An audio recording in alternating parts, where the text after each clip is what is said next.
for today's activity, mag-island hopping tayo. As in, white sand siya and makikita nyo naman how clear the water is. So we decided to have lunch here. Yung ganda-ganda dito. So yan, magbo-boat ka going here and then you'll have access to the whole island. Guys, so it's day 2 of our stay here in Pico Sands and syempre, una natin gagawin for today ay mag-breakfast dito sa Sun Coral Cafe. Yung Sun Coral Cafe kasi dito yan sa may beach club na Pico del Oro and ito naman yung restaurant. Ayan siya, katabi lang siya ng pool ng beach club and then syempre nandun yung beach and this is the restaurant. They don't only serve breakfast but all day dining din sila.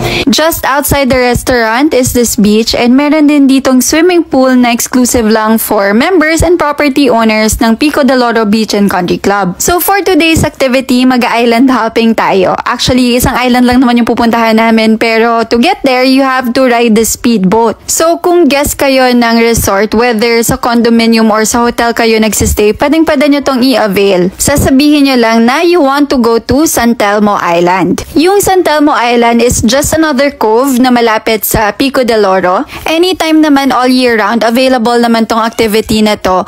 Except lang siguro kapag masyadong masama yung weather or yung kapag hindi na makabiyahe yung mga bangka. If you notice guys, most of the beaches in Nasugbu are really dark sand. Although clear naman yung water, pero pag Nasugbu Beach talaga ganun yung sand. Pero this one guys, itong San Telmo Island or San Telmo Cove, sobrang ganda talaga dito. As in white sand siya and makikita nyo naman how clear the water is and how clean din.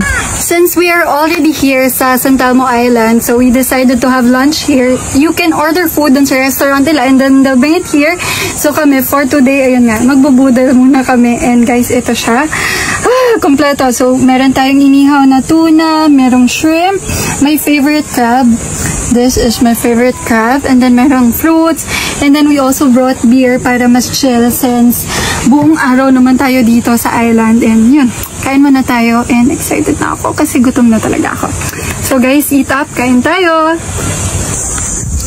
So when you're here guys in San Telmo Cove, so again, magbo-boat ka going here and then you'll have access to the whole island.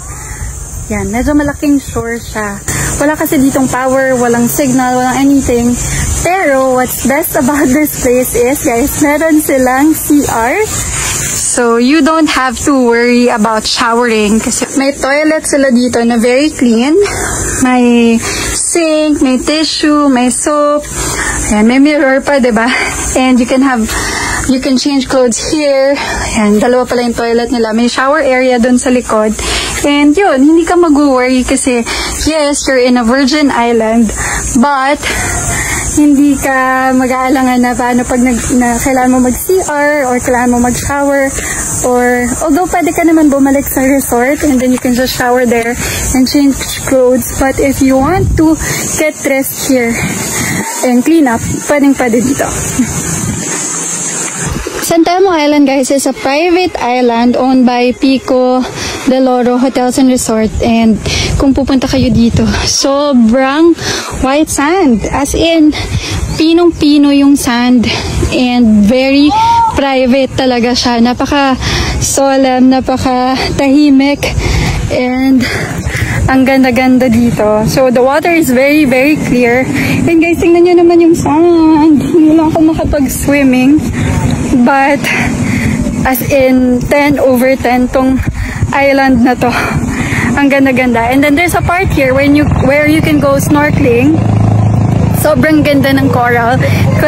Di lang namin siya nagawa today because of my injury. Pero, sayang. So we'll go back. Definitely go back here para ma-experience namin yon. Sobrang daming beach activities, water sports that you can do here.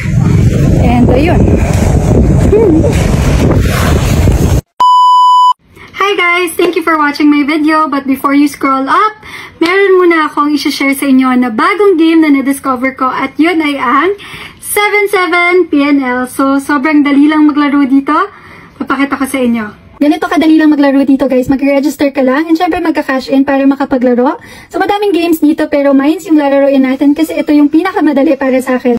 Try natin gumamit ng pattern. 1, 2, 3, 4. Cash out na agad. 1,000 ulit. Iba naman. 1, 2, 3, 4. Okay? Cash out na ulit. 1, 2, 3, 4. Grabe ang swerte. So, ganyan lang guys. Tuloy-tuloy na lang. 1, 2. Okay, pag ganyan, times 2 ko siya para makabawi. 1, 2, 3, 4. Okay. Ganun lang siya kadali guys. So, ano pang hinihintay nyo? Click nyo lang yung link sa comment section and mag-register at mag-cash in. Mamimili din ako ng maswerteng mananalo ng GCash. Kaya ano pang hinihintay nyo? Mag-register na at maglaro. Don't forget, this is for adults only and play responsibly. See you!